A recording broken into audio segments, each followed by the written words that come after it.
Hey, what's up everybody? Welcome to Car Question. Matin, James, and we are driving the Nissan Ariya. Yes, it's finally a new vehicle in the lineup of Nissan.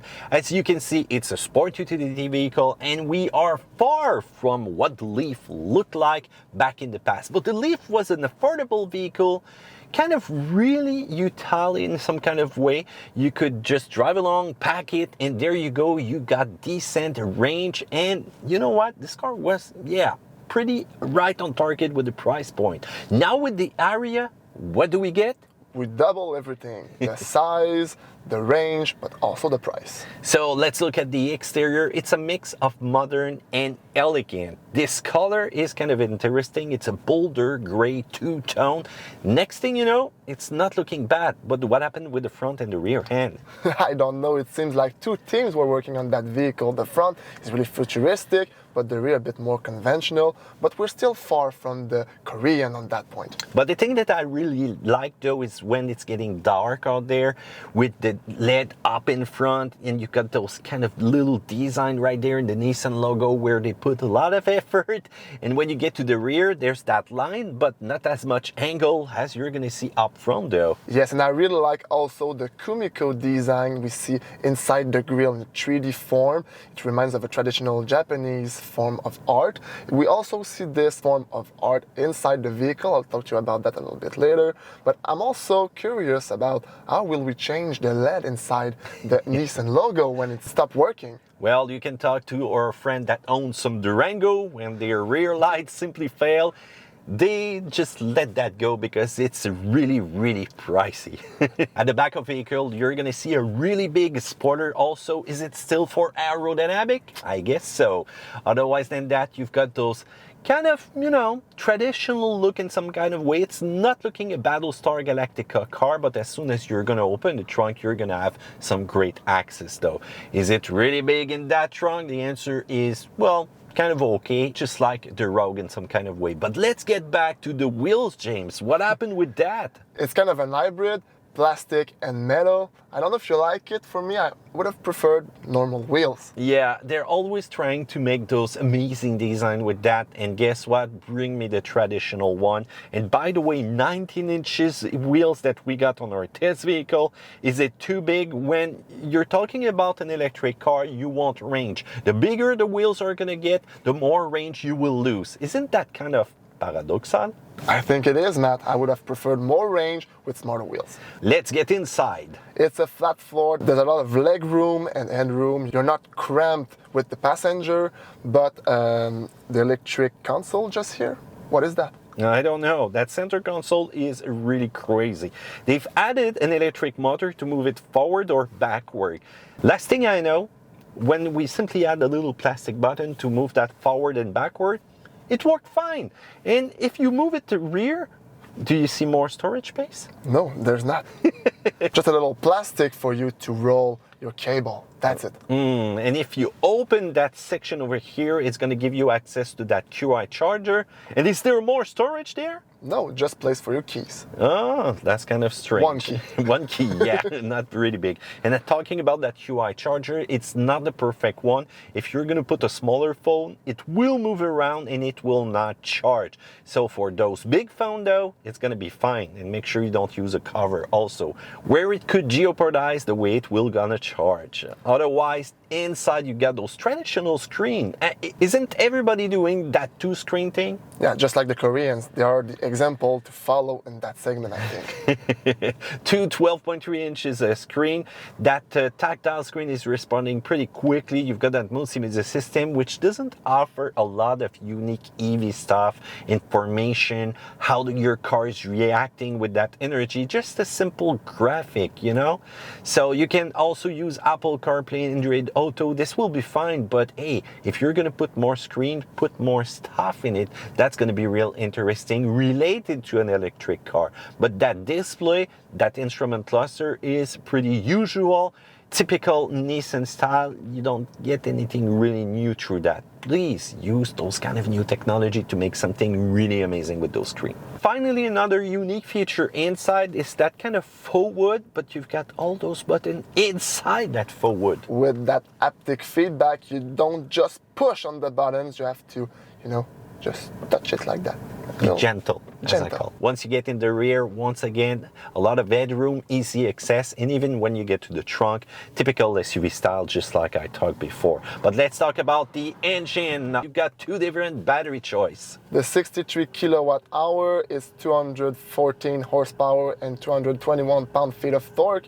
If you're going with the E-Force, it's 335 horsepower and 221 pound-feet of torque. With the bigger battery, the 87 kilowatt hour, it's 238 horsepower, 221 pound-feet of torque. With the E-Force, it's 389 horsepower and 442 pound-feet of torque. Now we're talking about vehicle with power. Yes, we're talking about power. The bigger battery, the more engine you're going to have, the more fun it's going to be to drive an electric car.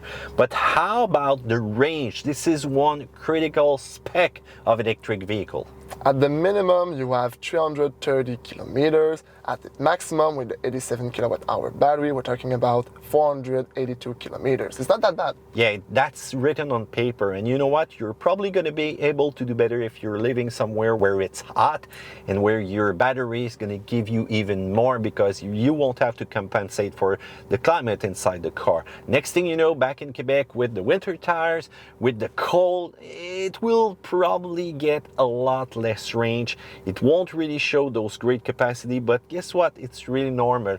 Try to look way more at your battery percentage, what's left inside. So let's talk about your consumption, James, of that electric power though. In about 250 kilometers, 70% on city drive and 30% on the highway, I did 21.4 kilowatt hour.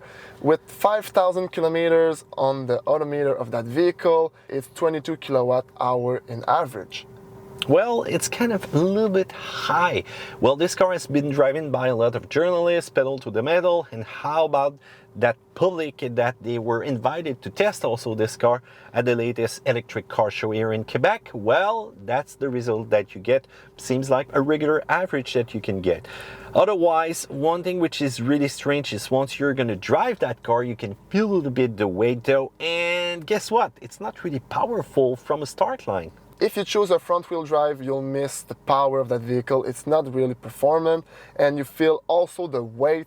The steering is not precise. There's some kind of delay also. Yeah. I'm not sure. What do you think about that? Well, when you talked to me about the delay, I said, oh, there's a delay, and I kind of, try to work out the steering a little bit more, and guess what? The more I thought about it, the more it annoys me, because you can feel it a little bit depending on the speed that you're going to roll. So does that give you an impression of loss of kind of precision? You do not have to move the steering again and again to get in your lane, but this is that delay that annoys me so much. Well, it's kind of really strange. So what do you think about that? If you've driven a Nissan Ariya, tell me in the comments down there below. Otherwise than that, the support of the seat are kind of lacking lateral support.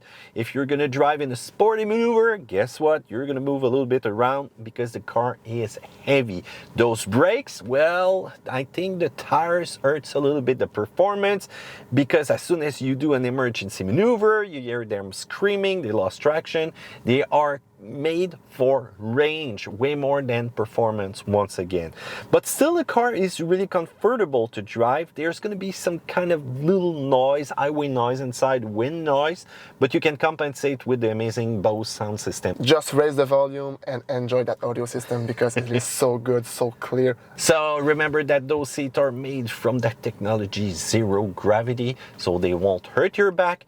But let's say that you want to drive in that one pedal mode though. Whoa, what happened with that? There's the function that's gone. In the LEAF, you could completely stop the car with that one pedal drive. Now, more and more manufacturers are removing simply that function. Here it's called a knee step. I prefer it the old way, even if I was not sure at the beginning that I like to drive an EV car back in the old reviews. But right now, yeah, I wish they would go back to that unique driving one pedal drive. You don't enjoy it until you miss it. Yeah, there you go. The drive mode, does it really change something? With the accelerator? Yeah, other maybe. than that, no. No, there you go. So front wheel drive or all wheel drive version. We did not test the all wheel drive version, but hey, We might soon if you ask for that in the comment down there below. So let's talk about the price though. In our test drive model right now, an Evolve Plus, $7,966 tax included, and it goes right up to $95K if you finance it. But if you go with the Premier E-Force fully equipped, you can go past $100,000.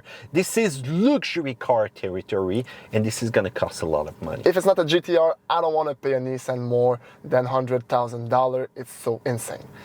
Let's talk about the US price. MSRP $44,725 up to $61,525.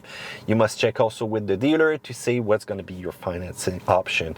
On the minus side, you don't get a real one-pedal driving. It's not really fast to charge on those really fast charger. I think you got the experience. Yes. That multimedia system, they could do better. You've got also that storage space and that central console, which is, yeah, not really great.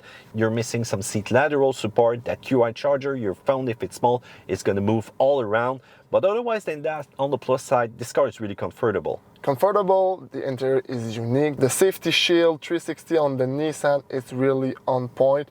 You can almost let the vehicle drive by itself on the highway. I wouldn't recommend that if you don't want to hear warnings of the vehicle screaming in your ears, but it's really on point. It's called Red Alert, by the way. So what do you think about that new electrified vehicle of Nissan? Are they in the right direction? They're going on the right track? You tell me in the comment section down there below. Would you like a really more affordable vehicle though? But I think that's what's the client are waiting for. They want an affordable vehicle, something that they can use every day, but you know, money's talking. Maybe electric vehicle with less technologies, gadget, but you know, a more affordable price. That's gonna have to be seen. The comment section down there below, thumbs up, subscribe. I'll see you another time on another video of Car Question.